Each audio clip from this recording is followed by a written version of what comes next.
I want to welcome you back as we continue our series examining the Gospel of John and covering some of the finer details of the story and making sure that we emphasize some of the details and things that maybe for us reading we would just kind of gloss over but are actually very important, and there's a reason why John includes the details that he does.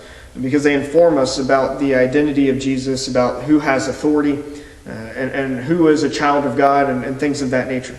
And so we're going to be continuing that series this morning here in part 5. And our focus will be in the first chapter again, but we're going to finish up the first chapter looking at verse 43 through verse 51. And so I'm going to invite you to turn with me to go ahead and find a Bible or pull it up on your phone, however you're going to follow along, and to examine with me chapter 1 of John, verse 43 to verse 51. Now last week we had covered, or last session we had covered the discussion here between several disciples and how the first disciples come to meet Jesus and encounter him in the ministry of John the Baptist, with that being primarily Andrew and John, and then the mention of Peter as well. And here in this passage we're going to cover today, we're going to see the addition of Philip and Nathanael. So I want you to join with me as we read together from this passage. The next day Jesus decided to go to Galilee, and he found Philip and said to him, "Follow me." Now Philip was from Bethsaida, the city of Andrew and Peter.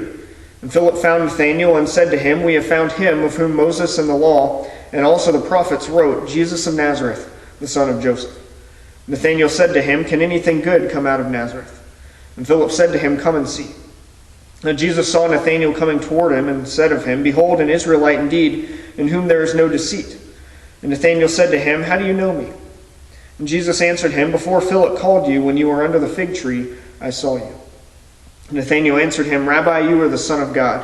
You are the King of Israel." And Jesus answered him, "Because I said to you, I saw you under the fig tree, do you believe? You will see greater things than these."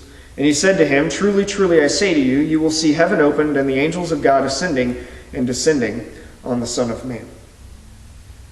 So here in this passage we see the next two disciples being added to the group that have been given the call to follow Jesus. And so I want to highlight a few things for us as we walk through this passage together. Of course, this is continuing on as Jesus is in the southern end, or towards the southern end of Israel, down towards the Jordan River. So he is south of the Sea of Galilee, and he is in this area where John is baptizing. It says that he decides to go to Galilee. So he's returning to the region where he is from, which is the area around the Sea of Galilee. And so that's where Nazareth and places like that, Capernaum, Bethsaida, as we see mentioned here, that's where these towns were, that they were in that region of Galilee, kind of surrounding the sea itself. Now it says that as he is on his way, or as he is making his way to Galilee, he finds Philip and said to him, "Follow me." Now we don't really get any details about where he is when he encounters Philip, or in the stage of this what happens.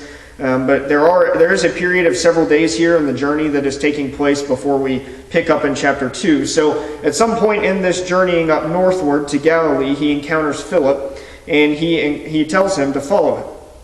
Now we get an interesting detail in verse 44 about Philip. It says that Philip was from Bethsaida, the city of Andrew and Peter. So this is tying back into what I pointed out in our last session, which is that the disciples and Jesus knew each other before all of these things began to unfold. It's not like they just encountered each other in a moment's notice and Jesus said, "Hey, I'm choosing you," and they followed, having no idea what he's talking about or who he is. There is some background to this that is not really being shared, but we can start to see some of the links that John shares with us. So we know that obviously Andrew and Peter are brothers, so naturally they knew each other. But we find out that they are from Bethsaida, which is a city that was up on the northern coast of Galilee. And it says that Philip is from that same town, so that should give you an idea that maybe Philip and Andrew and Peter all know each other. Right? That if they're from the same town, and this would be a fishing village, it would be a town that's not overly large, being up on the northern end of the sea, and so you would imagine that they probably know each other, being from the same village. And so this begins to form for us an idea that there are a lot of connections between these disciples, that there is some prior relationship among them, and that would explain why they're all looking for the Messiah and have some of the same kind of expectations about who the Messiah is as well. But we see that Philip is from this town, just as Andrew and Peter are. But what do we see Philip doing? Well, the first thing he does, in the same way we saw with Andrew and probably also with John going to find James, is that when they encounter Jesus, when they encounter the Messiah, they go and tell someone, which is a very important model for us when we encounter Jesus, when we come to know Jesus, that we find someone to tell them, hey, I found the Messiah, you need to come meet him for yourself. It's laying out even here a model for sharing the gospel, the importance of finding someone to tell them about Jesus. And so this is what happens. Philip, as he encounters Jesus, he follows him. He understands he is the Messiah, and what does he do? He runs to find Nathanael and to tell him that we have found him. Now, we don't really get a connection here between Nathanael and Philip as far as how they know each other, but it's very obvious that since Philip is running to find him, that Nathanael also knows him. And so again, you can start to see the links that Andrew and Peter are brothers. They likely know Philip, and Philip knows Nathanael, so there's a good chance here that Nathanael is on common terms with Andrew and Peter as well, perhaps. You also have James and John being brothers, and you have the understanding that John was with Andrew. He's a disciple of John the Baptist, so they probably know each other as well. So all of these disciples have some sort of link together where they know each other, or they're running in some of the same circles prior to meeting Jesus. And so what does Philip tell Nathanael when he finds him? He says, we found him of whom Moses and the law and the prophets wrote, Jesus of Nazareth, the son of Joseph. So he's saying, we found the one that Moses and the law was writing about. We found the prophet, right? This was a question that the religious leaders had been asking John the Baptist. Are you the prophet? Are you the one that Moses wrote about? Well, here we see Philip saying that. He's saying, we found the one that is the prophet. And of course, it's Jesus, the son of Joseph. But he also mentions this is the one that the prophets wrote about as well, right? So not only was he testified in the law, but he was testified of in the writings of the prophets, like Isaiah as well. And so he identifies him. He says it's Jesus of Nazareth, the son of Joseph. Again, if you're going to identify someone, because Jesus is not an uncommon name, it's not a rare name by any stretch of the means at this time. There were many Johns, there were a number of Jesuses. Jesus was the version of Joshua, essentially, and so Joshua was a very common name, meaning the Lord saves. So as you're looking at these details, he is identifying specifically it's Jesus who is from Nazareth, and he is the son of Joseph. So you're giving his lineage, his father, and the place of his birth. That's kind of the equivalent of giving a last name for us today, or a middle and last name, something along those lines. So Philip shares this information with Nathanael. And look at Nathanael's response. It's really interesting because there's no real lead up to this. It's just a comment that he makes, and it tells us a lot about his idea or perception of Nazareth, and really the common view of Nazareth as well. So his response, Nathanael says to him, can anything good come out of Nazareth? And then Philip replies and says, well, come and see. So his question is, can anything good come out of Nazareth? Now, why would he respond in that way? When Philip comes to him and says, hey, we found the Messiah, it's Jesus from Nazareth, his response is, can anything good come out of Nazareth? Right? What an interesting response to this, and it tells you a lot about what he thinks of the town of Nazareth. Now this is interesting. Why would he have this perception of Nazareth? Do we have any evidence of what was wrong with Nazareth, or why people would think of it in this way? Well, in scriptural passages, we have a little bit of an idea here that's presented, but we also know from historical context just how the general perception of people was towards Galilee and particularly Nazareth.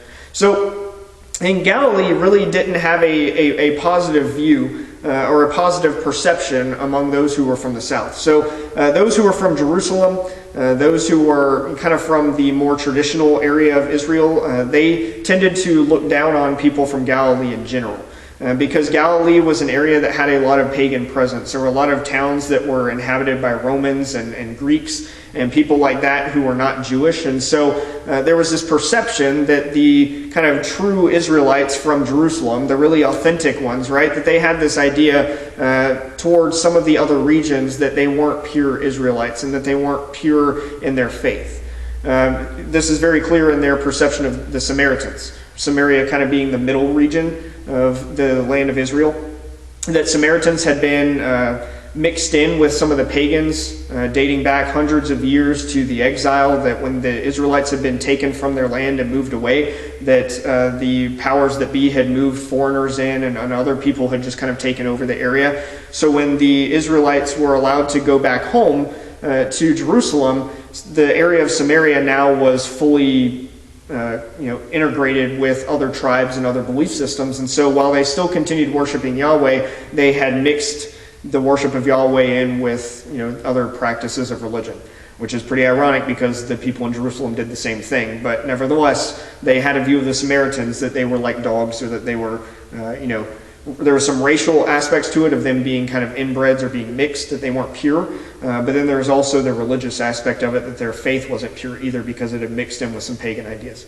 But there's also a similar kind of idea or perception towards Galilee, because there was such a strong Roman presence, a strong pagan presence in the region, that it was seen as being an area where there was not a pure faith either. It was also seen and understood as being a place that was kind of backwoods, right? That there was a lot of rural areas as a fishing community. There was a lot of small villages, certainly unlike Jerusalem was, and the regions around Jerusalem. And so there was also these kind of ideas, a kind of class aspect to it, where you would have the people from Jerusalem kind of looking down on those Hicks from up north, right? I'm converting that into our kind of way of speaking in those things, but there was kind of an urban-rural sort of divide there that seemed to be going on as well. So Galilee already was an area that wasn't necessarily looked upon very well. However, the question still remains, why would Nathanael think of Nazareth this way specifically? Because Nathanael is, apparently, it seems to be, as well as the other disciples, they're all Galileans, right? They're from the northern region of Galilee. So they wouldn't really hate Galilee if they're Galileans themselves, but why would they look down on Nazareth? What's the issue there? Well, it seems that even among the Galileans, Nazareth had a reputation for being a kind of backward place, an area that was looked down upon. And this was something that I had discovered and learned in my trip to Israel, as they talked about and said that Nazareth really was. That a lot of the people there, it was a rough town, a rough place. They lived in homes carved out of rock. They didn't even really build their own homes. They just lived in caves, essentially, right? So you've kind of got that idea. They're like cavemen. They're living in caves, and so they're seen as being even more rural and more backward, perhaps, than you would even understand, the people of Galilee to be by comparison to Jerusalem. And so there's this understanding that there's this idea that Nazareth, even by Galilean standards, is kind of out there and a place that you don't really want to hang around. But another thing that's interesting about this, we see even in some of the gospel testimonies that Nazareth has some spiritual problems, because it's also recognized as being a region where there is spiritual darkness. The region of Galilee as a whole, and Nazareth, of course, could be understood as being a seat of spiritual darkness. And so I want to read for you a couple of examples. First, look at Mark chapter 6. And in Mark chapter 6, we're going to see an encounter Jesus has with the people of Nazareth, his hometown. And we're going to look at what he says at this point. So I'm going to begin by reading in verse 1, and we'll read through verse 6. It says that he went away from there and came to his hometown, and his disciples followed him. And on the Sabbath he began to teach in the synagogue, and many who heard him were astonished, saying, "Where did this man get these things? What is the wisdom given to him? How are such mighty works done by his hands? Is not this the carpenter, the son of Mary, and the brother of James and Joseph and Judas and Simon? And are not his sisters here with us?" And they took offense at him, and Jesus said to them, "A prophet is not without honor except in his hometown and among his relatives and in his own household." And he could do no mighty work there, except that he laid his hands on a few sick people and healed them. And he marveled because of their unbelief, and he went about among the villages teaching.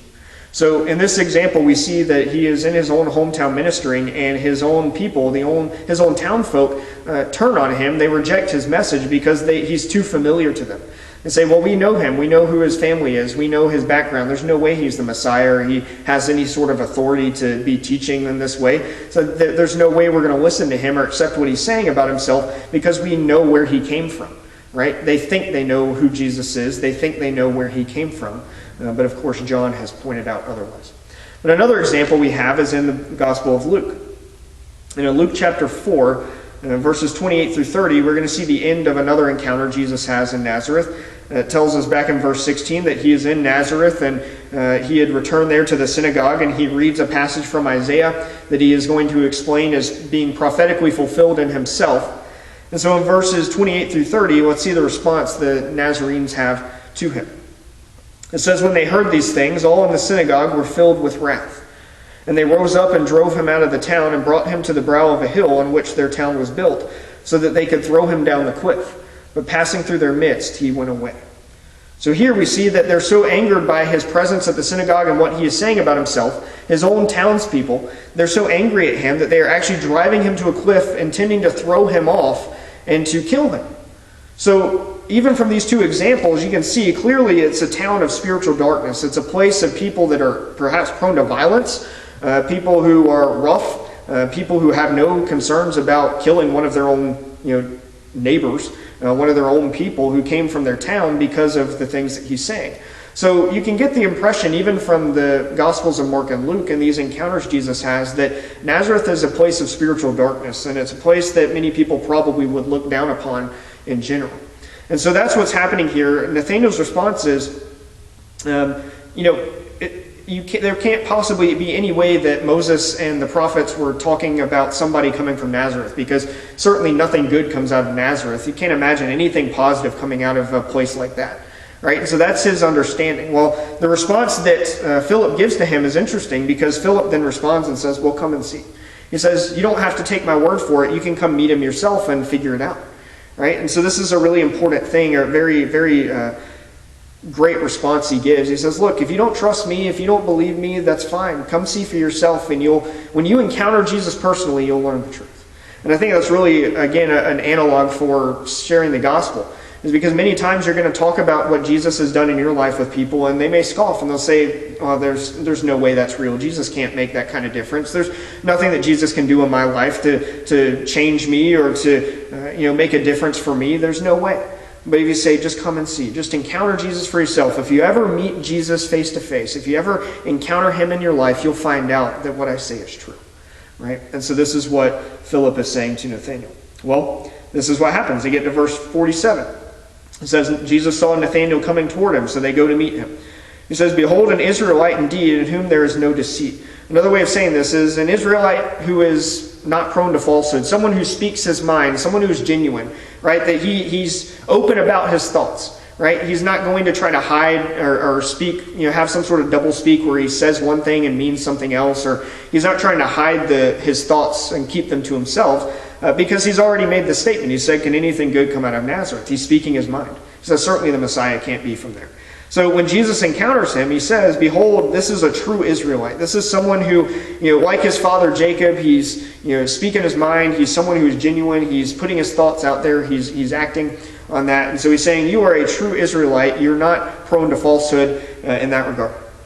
And so Nathanael then says to him, well, how do you know me? He says, how can you speak about me, and how can you declare that I'm a genuine person, or that I'm not prone to keeping my thoughts to myself? How can you say anything like that? You've never met me. How do you know? Right? And so Nathanael says to him that question. Well, Jesus answers and says, well, before Philip called you, when you were under the fig tree, I saw you. Right? He says, before Philip called you, when you were under the fig tree, I saw you. Now, this is an interesting thing that is being stated. You can look at this and say, okay, well, they're in the same general vicinity maybe, and he saw him earlier, so what's so special about it? Well, apparently it's very special, because Nathanael's response is, Rabbi, or teacher, you are the Son of God, you are the King of Israel. How in the world, from what Jesus said here, how could Nathanael's response be, you are the Son of God, you're the King of Israel? How could he make that declaration and say, indeed, you're the Messiah, after he just declared that nothing good could come from Nazareth? How so suddenly could he change his idea? Just based on Jesus saying, I saw you under the fig tree. Well, if we understand what that means, we might get a better idea of why Nathanael is so moved by this statement and why it changes his thought. So it was a very common practice for men particularly, but for people in the period that we're looking at here in the life and ministry of Jesus, it was a very common thing for them to retire in the middle of the day, like at noon or something, to go under the shade and to do those kinds of things. Well, one of the things that would happen is that they would go to find shade, and they would spend their time privately in prayer. So they would go away from everybody else. They would find a place that was private, that no one else was around, and they would spend that time to pray to God. Right? And so what they would be often a place for them to do that is under a fig tree. So what is being referenced here, what Jesus is saying is, before Philip went to you, I saw you when you were privately praying by yourself under a fig tree, a place that probably only Nathanael really would go to, and a place he knew for sure nobody else was around. And what was he doing? He was praying. He was seeking God in that place. And so for Jesus to say, while you were privately praying to God and you were seeking Him, I was there present, or I was seeing you, I was aware of what you were doing, and I was observing you as you prayed. Now, the reason why Nathanael would respond this way is because now he knows that Jesus has seen him at a time where absolutely nobody should have been aware of what he was doing. This was a private time where no one was around and he was truly alone, and the only person who was there was him, and he was speaking to God. He says, so in a time that was reserved for only him and God, Jesus was fully aware of what he was doing, where he was, what he was praying about, all of these things. He says, how could Jesus know that unless he himself has connection to God? He says he shouldn't be aware of anything that was going on under the fig tree except for the fact that he truly is God, that he sees him when he is privately praying. And so his response makes sense then. He says, you're the Son of God, you're the King of Israel. He says, truly, you know something about me that only God should know. Only God should be aware of this, and you have that knowledge. So this is telling me that you are the Messiah, that you do have a connection to God. And Jesus responds, he says, well, because I said to you, I saw you under the fig tree, you believe? He says, you're going to see greater things than this. And what is he given as an example? He says, truly, truly, I say to you, you will see heaven opened and the angels of God ascending and descending on the Son of Man. Now, what is Jesus saying there? Why is that the statement? He says, you're going to see greater things even than what I've just told you. He says, one of the things you're going to see is heaven open and the angels of God ascending and descending on the Son of Man. Why is that a greater sign? What is he pointing to?